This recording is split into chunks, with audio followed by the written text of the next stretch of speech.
చాలా మందిలో మోకాళ్ళ అరుగుదల ఉంటుంది. 40 పైబడిన వాళ్ళు కానివ్వండి. ఇప్పుడు చిన్న వాళ్ళకి గూడా నాకు మోకాళ్ళలో అరిగిందంటున్నారు. నడవడం కుదరట్లేదు అని ఎక్కువ వింటూ ఉన్నాం. అసలు ఇది దేని వల్ల వస్తుంది? మీరు ఏంటంటే ఒకప్పుడు 60 సంవత్సరాలు వచ్చే సమస్య ఇప్పుడు ఇప్పుడు 30 సంవత్సరాలకే వస్తుంది. హ్మ్. ఏది మనం తినే ఫుడ్ క్వాలిటీ లేదు. హ్మ్. బోన్స్ కి స్ట్రెంగ్త్ కోసం వాడే ఫుడ్ ఏది మనం తీసుకోలేకపోతున్నాం. అంటే ఎముకల బలం కోసం తీసుకునే ఆహార పదార్థాలు ఏది మనకు అందుబాటులో దొరకట్లేదు. దానిలో ఏమవుతుంది, ఎముకలు అనేది చిన్న వయసులోనే తొందరగా అరుగుదల అనేది స్టార్ట్ అవుతుంది. కాబట్టి 35, 40 ఇయర్స్ ఉన్న వాళ్ళకి కూడా మోకాళ్ళ అరుగుదల స్టార్ట్ అయిపోయి మోకాళ్ళ మధ్యలో ఉన్న ఆ మెత్తటి కుషల్ లాంటి పదార్థం అనేది ఎమ్మటే డీజనరేట్ అయిపోయి మోకాళ్ళ మధ్యలో ఉండే చిన్న ఒక కుషం జస్ట్ ఒక లిక్విడ్ లాగా ఉంటుంది, సైనోవియల్ ఫ్లూయిడ్ అంటారు.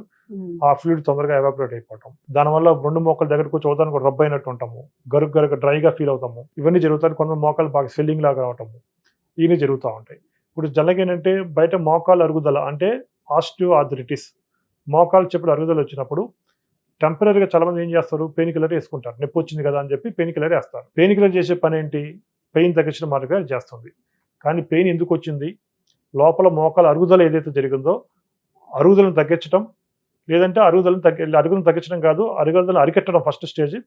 సెకండ్ స్టేజ్లో మళ్ళీ అరుగుదల అనేది తగ్గిన దాన్ని మళ్ళీ మనం రికవరీ చేయడం అనేది, ఈ 2 స్టేజ్ల ట్రీట్మెంట్ ఎవరు ప్లాన్ చేయరు. ఫస్ట్ ఉండే పెయిన్ కిల్లర్ వచ్చింది కదా, పెయిన్ కిల్లర్ వేసుకుంటారు.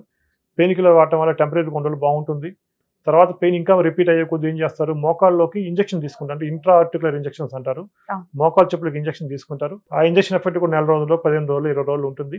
తర్వాత కొన్ని రోజులు మళ్ళీ నొప్పి స్టార్ట్ అవుతుంది. ఈ చివరి స్టేజ్లో ఏం చేస్తారు, మోకాలు మార్పిడి చేయాలి, నీ జాయింట్ రీప్లేస్మెంట్ చేయాలి అంటారు.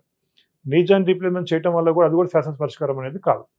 కాబట్టి మోకాలు నొప్పులు ఉన్న పేషెంట్లు ఒకసారి కనుక ఆయుర్వేదంలో దీన్ని మనం కీళ్ళవాతం లేదంటే సంధివాతం అంటాం. అంటే వాతం అనేది మోకాల్లోకి రావటం వల్ల, జాయింట్స్లోకి రావటం వల్ల మోకాలు అరుగుదల అనేది స్టార్ట్ అయింది. కాబట్టి ఫస్ట్ అక్కడ ఉన్న వాతాన్ని బయట తీసేస్తే ఫస్ట్ అరుగుదల అనేది స్టాప్ అయిపోతుంది. తర్వాత అరుగుదల అయిందని మళ్ళీ రికవరీ చేయడం కోసం ఆయుర్వేదం చెప్పిన కొన్ని రకాల ఔషధాలు లేదంటే కొన్ని రకాల కేరళ పంచకర్మ చికిత్సలు.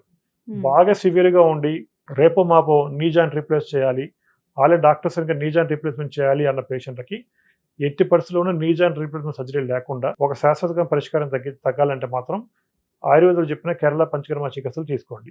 దీంట్లో ఏం చేస్తాము, ఫస్ట్ పేషెంట్ బడి కంప్లైంట్ ఏంటి, నొప్పి రావటము, జాయింట్ మోకాలంతా కూడా వాపులాగా, నీ జాయింట్ అంతా కూడా ఒక సెల్లింగ్ లాగా వాపులాగా ఉంటాము.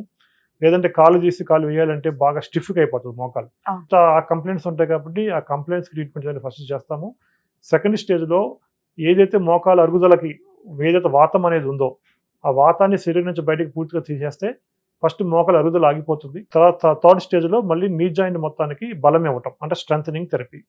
ఈ స్ట్రెంథనింగ్ థెరపీ తీసుకుంటే కనుక మళ్ళీ మోకాలు నొప్పులు రాకుండా ఒక శాశ్వత పరిష్కారం జరుగుతుంది. కాబట్టి నీ జాయింట్ రీప్లేస్మెంట్ చెప్పిన పేషెంట్లు ఆస్టియో ఆర్థరైటిస్తో చాలా సివియర్గా సఫర్ అయ్యే పేషెంట్ ఎవరైనా సరే బాగా ఇబ్బందికరంగా ఉంటే కనుక ఆయుర్వేదంలో చెప్పిన ఈ కేరళ పంచకర్మ చికిత్సలు తీసుకోండి. దీంట్లో మీరు పడే కంప్లైంట్ ఎందుకు వచ్చింది, కంప్లైంట్ రాకుండా మళ్ళీ ఏం చేయాలి, ఈ 3 స్టేజ్ల ట్రీట్మెంట్ మేము చేస్తాం కాబట్టి ఒక శాశ్వత పరిష్కారం జరుగుతుంది. అక్కడ ఏమాత్రం అసలు చేయకుండా ఇమీడియట్గా ఈ కేరళ పంచకర్మ తీసుకోండి. ఈ మోకాలు నొప్పుల నుంచి శాశ్వత పరిష్కారం పొందండి. Thank you so much. So చూసారు కదండి, న్యాచురల్గా ఆయుర్వేద పద్ధతిలో ఎటువంటి సొల్యూషన్స్ ఉన్నాయి అనేది కృష్ణప్రసాద్ గారు చాలా అద్భుతంగా వివరించారు. ఇన్ కేస్ మీలో ఎవరికైనా ఎటువంటి సమస్యలు ఉంటే కనుక కింద స్క్రీన్ పైన ఒక నెంబర్ అయితే స్క్రోల్ అవుతూ ఉంటుంది. ఆ నెంబర్కి కాల్ చేసి మీరు మాట్లాడొచ్చు. లేదు అంటే డైరెక్ట్గా వీళ్ళ క్లినిక్కి కూడా విజిట్ చేయొచ్చు.